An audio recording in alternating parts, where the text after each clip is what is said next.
Well, Messi made history by tying the record for most World Cup goals at 16 with Miroslav Klose after scoring a hat-trick and staking Argentina to a 3-0 lead over Algeria before coming off late in the second half. The hat-trick was Messi's 11th of his international career, but first at the World Cup, and he is now the oldest player to score 3 goals in a game at the tournament. Rika Roy, tracking the highlights for us, joins us over the phone line this morning. Joins us live. Rika, lovely to see you as always. What a night in Kansas City. Messi has now become the first man to play at 6 World Cups and scoring all 3 of his side's goals.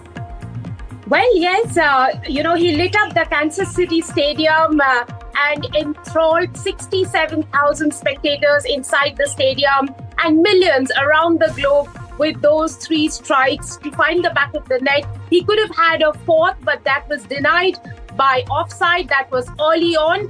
Within 10 minutes of play, Messi had one. And then in the 17th minute, he rose with a perfect display of his footwork, he had the first goal.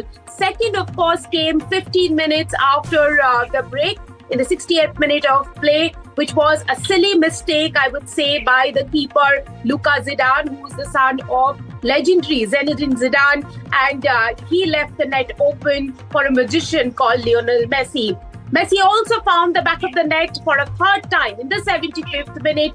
Absolute brilliance. It was one of the easiest goals of his career, but also it was pure magic and precision. With 3 goals now, he has tied with German legend Miroslav Klose, and he has got 16 World Cup goals now. This was his 200th World Cup, 200th appearance for Argentina. In fact, he also has 120 goals. What a career it has been for Lionel Messi. There are not many records that were missing for Messi. This was one thing missing in his in his collection, in his CV, a hat-trick in the World Cup, and he did it this morning. 3 goals and 3 perfect goals coming from none other than magician Lionel Messi.